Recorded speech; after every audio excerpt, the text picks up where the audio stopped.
എനിക്ക് JRF prepare ചെയ്യുന്ന എല്ലാവരോടും പറയാനുള്ളതെന്ന് പറഞ്ഞു കഴിഞ്ഞാൽ നമ്മൾ വളരെ പേഷ്യൻ്റ് ആയിരിക്കും. ചിലപ്പം നമ്മൾ പോയി ഇങ്ങനെ എക്സാം എഴുതുമ്പോൾ നമ്മൾ വിചാരിക്കും ഇത് എന്നെ കൊണ്ട് ക്ലിയർ ആക്കാൻ പറ്റും, ഞാൻ എവിടെയോ കേട്ടിട്ടുള്ള കൺസെപ്റ്റ്സ് ഒക്കെ തന്നെ ആണല്ലോ. പക്ഷെ അത് വളരെ തെറ്റായ ധാരണയാണ്. ഞാൻ എൻ്റെ ഒരു ഓൺ രീതിയിൽ പ്രിപ്പയർ ചെയ്ത് തുടങ്ങി. അപ്പം അന്ന് എനിക്ക് അറിയുന്നുണ്ടായിരുന്നില്ല നമ്മൾ പ്രിപ്പയർ ചെയ്യേണ്ടത് ക്വസ്റ്റ്യൻസ് വർക്ക്ഔട്ട് ചെയ്യണം, അങ്ങനെ ഒന്നും അറിയുന്നുണ്ടായിരുന്നില്ല. ഏകദേശം 2021 മെയ് ആയപ്പോഴത്തേക്ക് ഞാൻ ആപ്പിൾബി അക്കാഡമി ആയിട്ട് കോൺടാക്ട് ചെയ്യുന്നത്.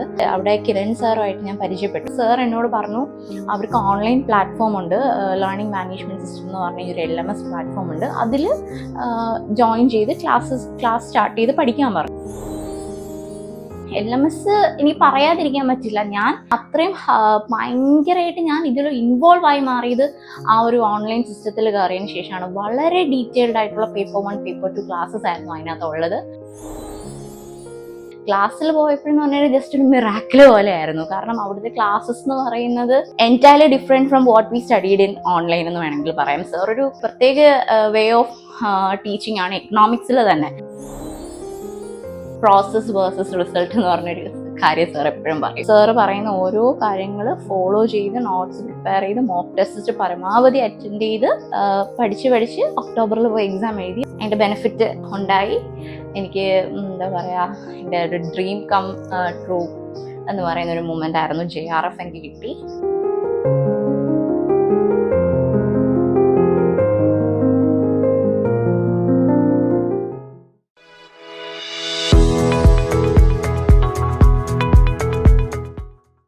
Hi viewers, welcome to another episode of Appleby Academy's Testimonial Series.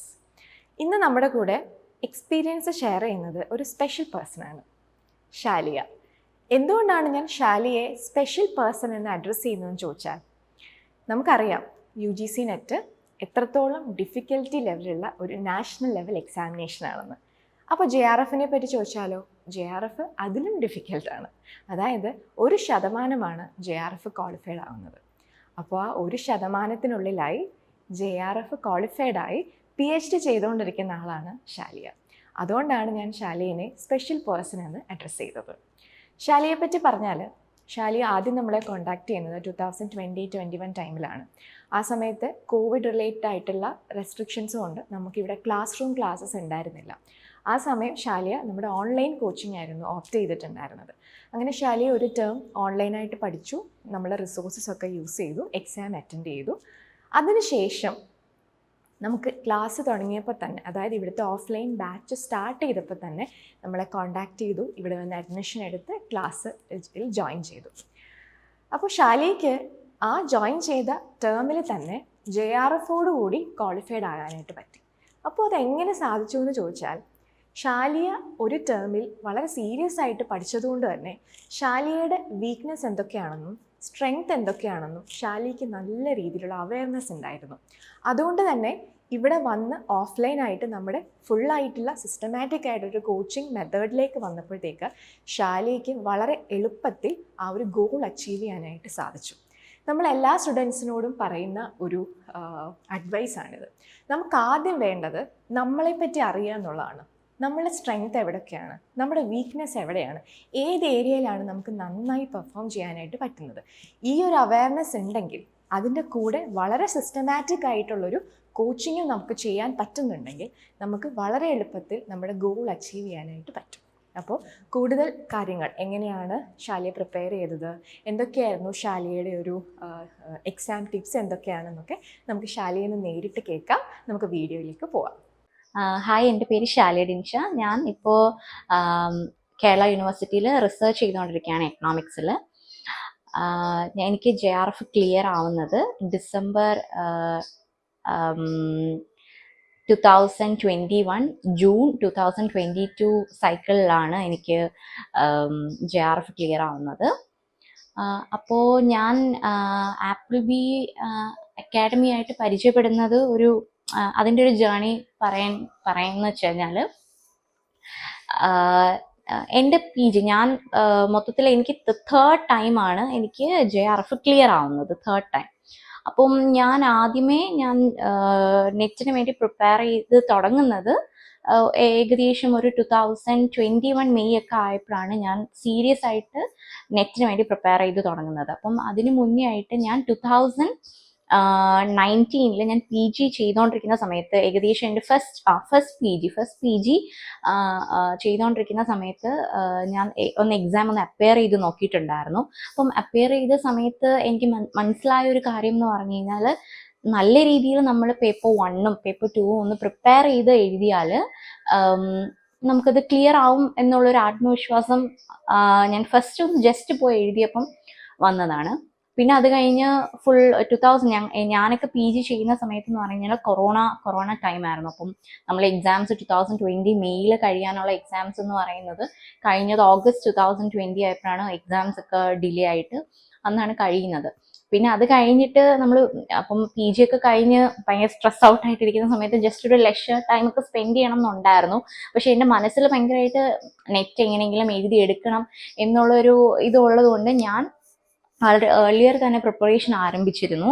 ഒരു ഡിസംബർ 2020 തന്നെ ഞാൻ പ്രിപ്പറേഷൻ സ്റ്റാർട്ട് ചെയ്തിട്ടുണ്ടായിരുന്നു നെറ്റിൻ്റെ. പക്ഷെ ആ സമയത്ത് ഇപ്പം ഈ കൊറോണ കാരണം നമ്മളുടെ എക്സാംസ് എന്ന് പറഞ്ഞു കഴിഞ്ഞാൽ എവറി ഇയർ ട്വൈസ് എക്സാംസ് നടന്നുകൊണ്ടിരുന്നതാണ് നെറ്റിൻ്റെത്. പക്ഷെ ആ ഒരു ടൈമിൽ ഇതെന്ന് പറഞ്ഞാൽ കൊറോണ കാരണം ഇങ്ങനെ എക്സാംസ് എന്താ പറയുക, ട്വൈസ് എക്സാം വൺസ് മാത്രമായി. അങ്ങനെയൊക്കെ ഒരുപാട് ബുദ്ധിമുട്ടുകൾ നടന്നുകൊണ്ടിരുന്ന സമയത്തായിരുന്നു പ്രിപ്പറേഷൻ. അങ്ങനെ ഇരിക്കുന്ന സമയത്ത് ഞാൻ എൻ്റെ ഒരു ഓൺ രീതിയിൽ പ്രിപ്പയർ ചെയ്ത് തുടങ്ങി. അപ്പം അന്ന് എനിക്ക് അറിയുന്നുണ്ടായിരുന്നില്ല നമ്മൾ പ്രിപ്പയർ ചെയ്യേണ്ടത് ക്വസ്റ്റ്യൻസ് വർക്ക്ഔട്ട് ചെയ്യണം, അങ്ങനെ ഒന്നും അറിയുന്നുണ്ടായിരുന്നില്ല. നമ്മൾ ജസ്റ്റ് എന്താ പറയുക, PGക്കൊക്കെ കാണാതെ പഠിക്കുന്ന പോലെ നമ്മളിങ്ങനെ പ്രിപ്പയർ ചെയ്തുകൊണ്ടേയിരുന്നു. അങ്ങനെ പ്രിപ്പയർ ചെയ്തുകൊണ്ടിരുന്ന സമയത്താണ് ഏകദേശം 2021 മെയ് ആയപ്പോഴത്തേക്ക് ഞാൻ ആപ്പിൾ ബി അക്കാഡമി ആയിട്ട് കോൺടാക്ട് ചെയ്തവർ അവിടെ കിരൺ സാറുമായിട്ട് ഞാൻ പരിചയപ്പെട്ടു. ഫോണിൽ കൂടെയാണ് നമ്മൾ ആദ്യമേ സംസാരം കാര്യങ്ങളൊക്കെ.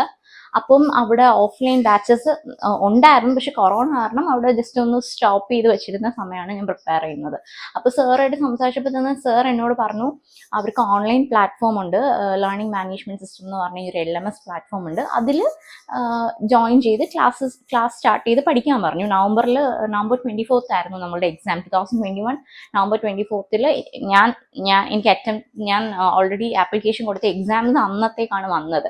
അപ്പോൾ മെയിൽ സാറിനെ പരിചയപ്പെടുന്ന സമയത്ത് തന്നെ സാർ എന്നോട് പറയുന്നുണ്ടായിരുന്നു എക്സാം ഉടനെ വരും, പക്ഷേ അൺസർട്ടനിറ്റി ഉള്ളത് കൊണ്ട് ഏത് മാസം എക്സാം വരും എന്നറിയില്ല, ബട്ട് പ്രിപ്പറേഷൻ നല്ല രീതിയിൽ ചെയ്യാനായിരുന്നു അന്ന് സാർ പറഞ്ഞത്.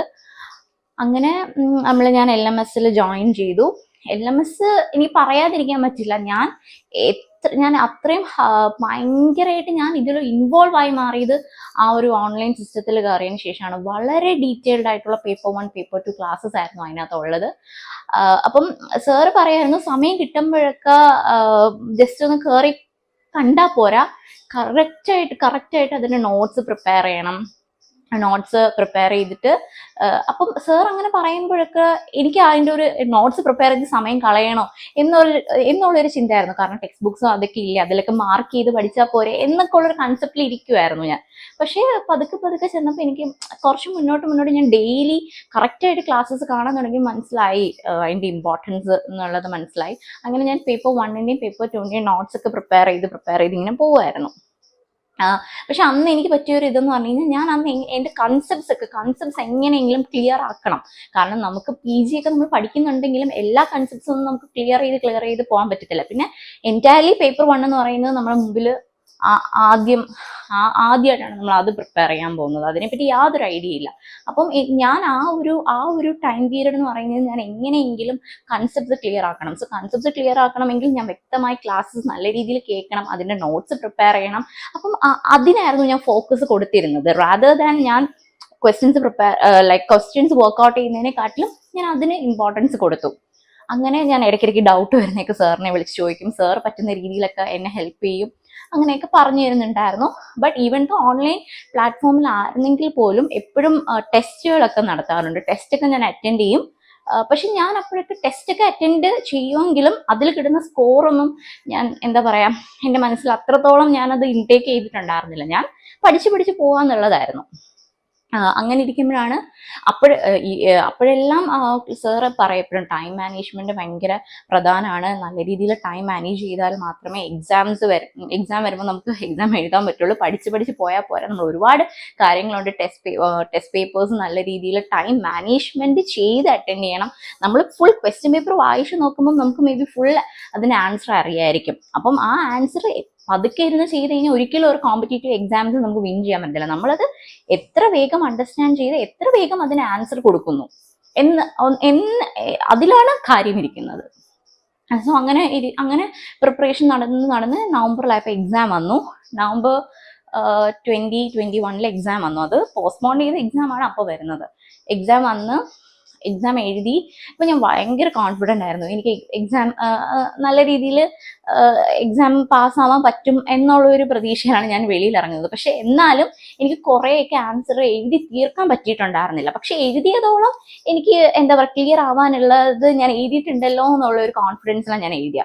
പക്ഷേ ആ ഒരു കോൺഫിഡൻസ് എന്ന് പറഞ്ഞു കഴിഞ്ഞാൽ വളരെ പൊട്ടത്തരമായിരുന്നു. കാരണം എന്ന് പറഞ്ഞു കഴിഞ്ഞാൽ എനിക്ക് ഒരുപാട് എനിക്ക് പിന്നെയും കുറേ ക്വസ്റ്റ്യൻസ് എനിക്ക് എന്താ പറയുക ഞാൻ എഴുതാതെ ഉണ്ടായിരുന്നു. കാരണം എനിക്ക് ടൈം കിട്ടിയില്ല. അപ്പം എഴുതിയതിൽ കുറേ തെറ്റിപ്പോയി. അങ്ങനെയൊക്കെ എനിക്ക് ഒരു മാറ്റർ ഓഫ് 3 ക്വസ്റ്റ്യൻസിന്റെ ഒരു ഇതിൽ എനിക്ക് എന്താ പറയുക നെറ്റ് കിട്ടിയില്ല. പക്ഷേ ഞാൻ ഇറങ്ങിയ സമയത്ത് ഞാൻ എക്സാം കഴിഞ്ഞ് ജസ്റ്റ് അങ്ങോട്ട് വെളിയിൽ ഇറങ്ങിയ സമയത്ത് എനിക്ക് കിട്ടും. കാരണം ഞാൻ എവിടെയൊക്കെയോ കണ്ട ക്വസ്റ്റ്യൻസ് ഓൾമോസ്റ്റ് മിക്ക ക്വസ്റ്റ്യൻസ് എനിക്ക് അറിയാം. പക്ഷെ അതൊരു ഇല്യൂഷൻ ആയിരുന്നു. പിന്നെ ഒരു 1 വീക്ക് 2 വീക്ക് ഒക്കെ പോയപ്പോൾ പല യൂട്യൂബ് ചാനൽസിൽ ക്വസ്റ്റ്യൻ പേപ്പർ ഡിസ്കഷൻ ഒക്കെ വന്നപ്പോൾ മനസ്സിലായി എനിക്ക് കിട്ടില്ലായിരിക്കും എന്ന്. അപ്പോൾ തന്നെ സാറിൻ്റെ അവിടെ ഡിസംബറിൽ ഓഫ്ലൈൻ ക്ലാസ്സസ് സ്റ്റാർട്ട് ചെയ്യുന്നുണ്ടായിരുന്നു. ഞാൻ സാറിനെ വിളിച്ചിട്ട് പറഞ്ഞു, സാറെ അറിയിച്ചു. സാറിനെ വിളിച്ചിട്ട് പറഞ്ഞു സാറിൻ്റെ റിസൾട്ട് വരുന്നതെന്ന് ഞാൻ നോക്കുന്നില്ല, ഞാൻ വരുവാന്ന് പറഞ്ഞിട്ട് ഞാൻ ഡിസംബർ സെക്ഷനിൽ പോയി ജോയിൻ ചെയ്തു ഓഫ്ലൈൻ ക്ലാസ്സസ്. പക്ഷേ എങ്കിൽ പോലും ഞാൻ ഞാൻ പറഞ്ഞല്ലോ ഡിസംബർ 2020 തൊട്ടിട്ട് ഞാൻ ഇത് വളരെ സീരിയസ് ആയിട്ട് May 21 തൊട്ടാണ് തുടങ്ങിയെങ്കിലും ഞാൻ ഇതിന്റെ ഒരു പുറകിൽ തന്നെ ഇങ്ങനെ പ്രിപ്പറേഷൻ നടക്കുമായിരുന്നു. അപ്പം ഇങ്ങനെ ഓരോ മന്ത് കൂടുന്തോറും എനിക്ക് അതിനകത്തോട്ടുള്ള കൺസെപ്ച്വൽ ക്ലാരിറ്റിയും എക്സാം എങ്ങനെ അപ്രോച്ച് ചെയ്യണം എന്നുള്ള ആ ഒരു ഇത് ഇങ്ങനെ എന്താ പറയുക നല്ലതായിട്ട് ഇമ്പ്രൂവ് ആയി വരുമായിരുന്നു. അങ്ങനെയാണ് ഞാൻ അവിടെ ക്ലാസ്സിൽ പോകുന്നത്. ക്ലാസ്സിൽ പോയപ്പോഴെന്ന് പറഞ്ഞാൽ ജസ്റ്റ് ഒരു മിറാക്കിൾ പോലെയായിരുന്നു. കാരണം അവിടുത്തെ ക്ലാസ്സസ് എന്ന് പറയുന്നത് entirely different from what we studied in online എന്ന് വേണമെങ്കിൽ പറയാം. സാർ ഭയങ്കര ഒരു പ്രത്യേക വേ ഓഫ് ടീച്ചിങ് ആണ്. എക്കണോമിക്സിൽ തന്നെ മൊത്തത്തിൽ ഇങ്ങനാണല്ലോ എക്കണോമിക്സിനെ നമ്മൾ അപ്രോച്ച് ചെയ്യേണ്ടതെന്നുള്ളൊരു രീതി തന്നെ സാറിൻ്റെ ക്ലാസ്സസിൽ ഇരുന്നപ്പോഴാണ് നമുക്ക് കുറച്ചുകൂടി മനസ്സിലായത്. സാർ എപ്പോഴും പറയും പ്രോസസ് വേഴ്സസ് റിസൾട്ട് എന്ന് പറഞ്ഞൊരു കാര്യം സാർ എപ്പോഴും പറയും. അപ്പം ആദ്യമൊക്കെ സാർ എപ്പോഴും ഇങ്ങനെ കൺസിസ്റ്റൻ്റ് ആവണം, നോട്ട്സ് എഴുതണം, അങ്ങനെയൊക്കെ ഭയങ്കരമായിട്ട്. ഇപ്പം ലൈക്ക് ഒരു 5 hours നമുക്ക് ക്ലാസ് കാണും രാവിലെ തൊട്ട് ഈവനിങ് വരെ ആപ്പിൾ ബിയിൽ. അത് കഴിഞ്ഞിട്ട് ചെന്ന് പഠിക്കാൻ ടൈമില്ല, നോട്ട്സ് ഫുൾ എഴുതണം. നമ്മളെല്ലാവരും നോട്ട്സ് എഴുതലായിരിക്കും. അപ്പം ഞാൻ ഓൾറെഡി ഓൺലൈൻ ക്ലാസ് എടുത്തിട്ടുള്ളത് കൊണ്ട് സാറ് പറയുന്ന ഇമ്പോർട്ടൻസ് എനിക്ക് മനസ്സിലാവും ഈ നോട്ട്സ് എഴുതാൻ. ബട്ട് എൻ്റെ ഹോസ്റ്റലിൽ നമ്മൾ ഫ്രണ്ട്സ് എല്ലാവരും കൂടി ഇരുന്ന് നോട്ട്സ് ഒക്കെ എഴുതുമ്പോൾ നമ്മൾ പരസ്പരം പറഞ്ഞിട്ടുണ്ട് നോട്ട്സ് എഴുതി നമ്മളുടെ സമയം പോവാണല്ലോ. അപ്പോഴേ എന്നെ കൊണ്ട് പറ്റുന്ന രീതിയിൽ ഞാൻ എൻ്റെ ഫ്രണ്ട്സിനോട് പറയാറുണ്ട് നോട്ട്സ് ഒക്കെ എഴുതണം, എന്നാൽ നമുക്ക് അതിൻ്റെ ബെനിഫിറ്റ് വരും. അങ്ങനെയൊക്കെ നമ്മൾ ഓരോ ഡിസ്കഷൻസ് ഒക്കെ നടത്താറുണ്ട്. അപ്പം അറ്റ് ലാസ്റ്റ് എക്സാമിന് ബെനിഫിറ്റ് ആവുന്നതും, കാരണം നമുക്ക് ഒരിക്കലും ഈ ടെക്സ്റ്റ് ബുക്ക് എല്ലാം എക്സാമിന്റെ സമയത്ത് എടുത്തു വെച്ചിരുന്ന് നോക്കി പഠിക്കാൻ പറ്റത്തില്ല. ഈ നോട്ട്സ് ഒക്കെ തന്നെയായിരിക്കും നമുക്ക് അവസാനം ഉണ്ടായിരിക്കുന്നത്. നോട്ട്സ് എല്ലാം ഓട്ടിച്ചിട്ട് പഠിച്ചായിരിക്കും നമ്മൾ എക്സാമിന് പോകുന്ന റിവൈസ് ചെയ്ത്. പിന്നെ പേപ്പർ 1 എനിക്ക് 2021 എഴുതിയ സമയത്ത് എനിക്ക് data interpretation, logical reasoning, mathematical reasoning അങ്ങനത്തുള്ള കുറേ കാര്യങ്ങൾക്കൊന്നും എങ്ങനെ ടൈം മാനേജ്മെൻറ്റ് ചെയ്യണം, പിന്നെ അതിനകത്തുള്ള കുറേ കൺസെപ്റ്റ്സ് ഒന്നും ക്ലിയർ ആയിട്ടുണ്ടായിരുന്നില്ല. അപ്പോൾ പേപ്പർ 1 നല്ല ഡീറ്റെയിൽഡ് ക്ലാസ് നമ്മൾ അക്കാഡമിയിലുണ്ടായിരുന്നു. അതും നല്ല വ്യക്തമായ നോട്ട്സ് ഒക്കെ എഴുതി അതിൻ്റെ ഇഷ്ടം പോലെ മോക്ക് ടെസ്റ്റ്സ് അറ്റൻഡ് ചെയ്ത് എങ്ങനെ ടൈം മാനേജ് ചെയ്ത് എഴുതണം എന്നൊക്കെ ഉള്ള ഒരു അവയർനെസ്സും ഒക്കെ ആപ്പിൾ ബിയിൽ ചെന്നതിന് ശേഷമാണ് നമുക്ക് ഒരു ഇത് ഉണ്ടായത്. അതേപോലെ തന്നെ എക്കണോമിക്സിൻ്റെയും എത്രത്തോളം നമ്മൾ previous year question paper work out ചെയ്യുന്നു. അപ്പം ഒരു 10 years ബാക്കിലുള്ള ക്വസ്റ്റ്യൻ പേപ്പർ എടുത്തു വെച്ച് നമ്മൾ പ്രിപ്പയർ ചെയ്യുമ്പോൾ തന്നെ ഏത് ഏരിയനായിരിക്കും നമുക്ക് കൂടുതൽ ഇമ്പോർട്ടൻ്റ് ആയിട്ട് ക്വസ്റ്റ്യൻ വരുന്നത്, ഏത് ഏരിയ എത്ര ഡീറ്റെയിൽ ആയിട്ട് നമ്മൾ പഠിക്കണം, മാക്രോ മൈക്രോ എന്നൊക്കെ ഒരുപാട് എന്താ പറയുക കൺഫ്യൂസ്ഡ് ആക്കുന്ന രീതിയിലുള്ള ആപ്ലിക്കേഷൻ ലെവൽ സ്റ്റേറ്റ്മെന്റ് ക്വസ്റ്റ്യൻസ് ഒക്കെ നമുക്ക് ചോദിക്കും. അപ്പം അതൊക്കെ എങ്ങനെ പഠിക്കണം എന്നുള്ളൊരു ധാരണ വരുന്നത് തന്നെ നമ്മൾ പ്രീവിയസ് ഇയർ ക്വസ്റ്റ്യൻ പേപ്പറിൽ ഇന്ന ഏരിയയിൽ പോയി അത് എന്താ പറയുക ആ ഒരു വേ ഓഫ് ഇതിൽ പഠിക്കുമ്പോഴാണ് നമുക്ക് അത് മനസ്സിലാവുന്നത്. അപ്പം അതൊക്കെ എങ്ങനെ പഠിക്കണം എന്നൊക്കെ ഉള്ള രീതിയെല്ലാം ആപ്പിൾ ബിയിൽ ചെന്നതിന് ശേഷമാണ് പഠിച്ചത്. പിന്നെ എത്ര കൺസിസ്റ്റൻ്റ് ആയിട്ട് നമ്മൾ പഠിക്കുന്നു എന്നുള്ളത് വലിയൊരു മാറ്ററാണ്. അപ്പോൾ ഡിസംബറിൽ ചെന്നു. പിന്നെ നമുക്ക് ആ ഡിസംബർ 2021 മേർജ് ചെയ്ത് ജൂൺ 2022 2 സൈക്കിൾ എക്സാംസ് നടക്കുന്നത്. ഒക്ടോബർ 8 എക്കണോമിക്സ് എക്സാം നടക്കുന്നത്. അപ്പം അത്രത്തോളം ഏകദേശം ഒരു 6 months കൊണ്ട് ഓരോ ഇയർ പഠിച്ച് തീർക്കുന്ന എന്ന് എക്സാം വരും എന്നുള്ളൊരു ഇത് അൺസർട്ടനിറ്റി അവിടെ കിടക്കുന്നുണ്ടെങ്കിൽ പോലും നമ്മൾ വളരെ കാര്യമായിട്ട് നമ്മൾ വളരെ പേഷ്യൻ്റ് ആയിട്ടും കൺസിസ്റ്റൻ്റ് ആയിട്ടും സാറ് പറയുന്ന ഓരോ കാര്യങ്ങൾ ഫോളോ ചെയ്ത് നോട്ട്സ് പ്രിപ്പയർ ചെയ്ത് മോക്ക് ടെസ്റ്റ് പരമാവധി അറ്റൻഡ് ചെയ്ത് പഠിച്ച് ഒക്ടോബറിൽ പോയി എക്സാം എഴുതിയപ്പോഴത്തേക്ക് അതിൻ്റെ ബെനിഫിറ്റ് ഉണ്ടായി. എനിക്ക് എന്താ പറയുക എൻ്റെ ഒരു ഡ്രീം കം ട്രൂ എന്ന് പറയുന്ന ഒരു മൂമെൻ്റ് ആയിരുന്നു. JRF എനിക്ക് കിട്ടി. നവംബർ 5 റിസൾട്ട് വന്നു. JRF ഉണ്ടെന്ന് JRF ക്രാക്ക് ചെയ്തു. വളരെ സന്തോഷമായിരുന്നു. അപ്പം ആ ഒരു 2020 തൊട്ട് 2022 വരെ എത്ര കൺസിസ്റ്റൻ്റ് ആയതുകൊണ്ട് അത് പഠിച്ചെഴുതി വാങ്ങിയപ്പോഴത്തേക്ക് എനിക്ക് തന്നെ എന്നോടൊരു പ്രൗഡ് മൊമെൻ്റ് ഉണ്ടായി. കാരണം നമ്മൾ എത്ര കൺസിസ്റ്റൻ്റ് ആവുന്നു ഒരു കാര്യത്തിൽ അത്രത്തോളം നമുക്ക് അതിൻ്റെ റിസൾട്ട് ഉണ്ടാവും എന്ന് മനസ്സിലായ ഒരു ടൈം കൂടെയാണത്. അങ്ങനെയാണ് എൻ്റെ ഒരു JRF ജേർണി എന്ന് പറയുന്നത്. എനിക്ക് JRF പ്രിപ്പയർ ചെയ്യുന്ന എല്ലാവരോടും പറയാനുള്ളതെന്ന് പറഞ്ഞു കഴിഞ്ഞാൽ നമ്മൾ വളരെ പേഷ്യൻ്റ് ആയിരിക്കണം. ലൈക്ക് ഇപ്പം പെട്ടെന്നൊരു 2-3 മാസം നമ്മൾ ബുക്കുമായിട്ട് ഇരുന്ന് ഒന്നും പ്രിപ്പയർ, ചിലപ്പം നമ്മൾ പോയി ഇങ്ങനെ എക്സാം എഴുതുമ്പോൾ നമ്മൾ വിചാരിക്കും ഇത് എന്നെ കൊണ്ട് ക്ലിയർ ആക്കാൻ പറ്റും, ഞാൻ എവിടെയോ കേട്ടിട്ടുള്ള കൺസെപ്റ്റ്സ് ഒക്കെ തന്നെ ആണല്ലോ. പക്ഷെ അത് വളരെ തെറ്റായ ധാരണയാണ്. എനിക്ക് ആദ്യമേ സംഭവിച്ചതാണ്. കാരണം ഞാൻ PG പഠിച്ചുകൊണ്ടിരിക്കുന്ന സമയത്ത് ഞാൻ ജസ്റ്റ് പോയി എഴുതി നോക്കിയപ്പോഴത്തേക്ക് എനിക്ക് മനസ്സിലായ ഇത് ഞാൻ എവിടെയൊക്കെ കണ്ടിട്ടുള്ളതാണ്. ഞാൻ ജസ്റ്റ് ഒന്ന് ഇരുന്ന് കഴിഞ്ഞാൽ കുറച്ച് ദിവസം ഇരുന്ന് പ്രിപ്പയർ ചെയ്ത് എനിക്ക് കിട്ടും. പക്ഷെ അങ്ങനെയല്ല, നമ്മൾ ഒരുപാട് അതുമായിട്ട് എന്താ പറയാ കൺസിസ്റ്റൻ്റ് ആയിട്ടും അതിനൊരു വേ ഓഫ് പ്രിപ്പറേഷൻ രീതിയുണ്ട്. നമ്മൾ എന്താ പറയുക ആദ്യം നമ്മൾ കൺസെപ്റ്റ്സ് വായിച്ച് ക്ലിയർ ചെയ്യുക, പിന്നെ അതിന് നോട്ട്സ് പ്രിപ്പയർ ചെയ്യുക, പിന്നെ അതുമായിട്ട് റിലേറ്റ് ആയിട്ടുള്ള മോക്ക് ടെസ്റ്റസ് നമ്മൾ അറ്റൻഡ് ചെയ്യുക. പിന്നെ ഇപ്പം ഒരു ഏരിയൻ്റെ മോക്ക് ടെസ്റ്റ് അല്ലെങ്കിൽ ഒരു ഏരിയ നമ്മൾ പഠിച്ചു, ആ ഏരിയനെ പറ്റിയിട്ടുള്ള ഇപ്പം മൈക്രോ എക്കണോമിക്സ് ഫുള്ള് നമ്മൾ കവർ ചെയ്തു. മൈക്രോ എക്കണോമിക്സിന്റെ മാത്രം ക്വസ്റ്റ്യൻസ് നമ്മൾ സോർട്ട് ഔട്ട് ചെയ്ത് നമ്മൾ വർക്ക് ഔട്ട് ചെയ്തു.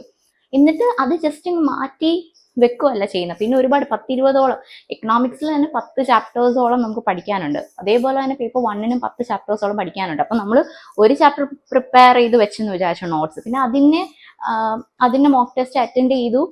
എന്നിട്ട് അത് നമ്മൾ പഠിക്കാതെ വെച്ച് കഴിഞ്ഞാൽ നമുക്ക് ഒരിക്കലും എക്സാം ക്ലിയർ ചെയ്യാൻ പറ്റത്തില്ല. കാരണം നമ്മൾ എത്ര വട്ടം അത് വീണ്ടും എക്സാം അടുക്കുന്ന ടൈമിൽ എത്ര വട്ടം ഈ 20 ചാപ്റ്റേഴ്സ് സർക്കിൾ ചെയ്ത് നമ്മൾ പഠിച്ചത് വീണ്ടും നമ്മൾ റിവൈസ് ചെയ്ത് വീണ്ടും അതിന്റെ മോക്ക് ടെസ്റ്റ് അറ്റൻഡ് ചെയ്ത് എത്രത്തോളം നമ്മളത് ക്ലിയർ ആക്കുന്നു. പിന്നെ എവിടെ നിന്നൊക്കെ നമുക്ക് ക്വസ്റ്റ്യൻ പേപ്പേഴ്സ് കിട്ടാം. ഇപ്പോൾ ഗൂഗിളിൽ ഒരുപാട് മോക്ക് ടെസ്റ്റസ് പ്രൊവൈഡ് ചെയ്യുന്ന ഒരുപാട് ആപ്സ്, ഒരുപാട് സൈറ്റ്സ് ഉണ്ട്. അതിലെത്ര കിട്ടുന്നത്തോളം പേപ്പർ വർക്ക്ഔട്ട് ചെയ്യുക, എവിടെ നിന്നൊക്കെ നമുക്ക് ഏതൊക്കെ രീതിയിൽ നമുക്ക് അവൈലബിൾ ആയിട്ടുള്ള മോക്ക് ടെസ്റ്റസ് അറ്റൻഡ് ചെയ്യാം, അതെല്ലാം അറ്റൻഡ് ചെയ്ത് പിന്നെ നമ്മൾ എഴുതി വെച്ചിരിക്കുന്ന നോട്ട്സ് എത്രത്തോളം നമ്മൾ വായിക്കുന്നു, വീണ്ടും വായിക്കുന്നു. അങ്ങനെയൊക്കെ പതുക്കെയാണ് നമ്മൾ ഈ ഒരു എന്താ പറയുക ഇത്രയും വലിയൊരു കോമ്പറ്റീറ്റീവ് എക്സാം നമ്മൾ ക്രാക്ക് ചെയ്തെടുക്കുന്നത് എന്നുള്ളത് എനിക്ക് JRF കിട്ടിയപ്പോഴാണ് എനിക്ക് സ്വന്തമായിട്ട് മനസ്സിലാക്കി തന്നതും. പിന്നെ അതേപോലെ തന്നെ ഞാൻ എത്രത്തോളം കൺസിസ്റ്റൻ്റ് ആയിരുന്നു, എനിക്കങ്ങനെ കൺസിസ്റ്റൻ്റ് ആയിട്ട് ഒരു കാര്യം അച്ചീവ് ചെയ്യാൻ പറ്റും. അപ്പം എന്നെ കൊണ്ട് അച്ചീവ് ചെയ്യാൻ പറ്റും എന്നുണ്ടെങ്കിൽ ആർക്കും എത്ര കൺസിസ്റ്റൻ്റ് ആയിട്ട് ഇത് ഫോളോ ചെയ്ത് കഴിഞ്ഞാൽ പറ്റും എന്നുള്ള ഒരു കാര്യം ആണ്. സോ എനിക്ക് എന്നെ കൊണ്ട് പറ്റിയത് ഇത് പ്രിപ്പയർ ചെയ്യുന്ന എല്ലാ കുട്ടികളെ കൊണ്ട് പറ്റുമെന്നാണ് എൻ്റെ വിശ്വാസം. സോ ഇനി ഇതിനു വേണ്ടി പ്രിപ്പയർ ചെയ്യുന്ന എല്ലാവർക്കും എൻ്റെ all the best. Thank you.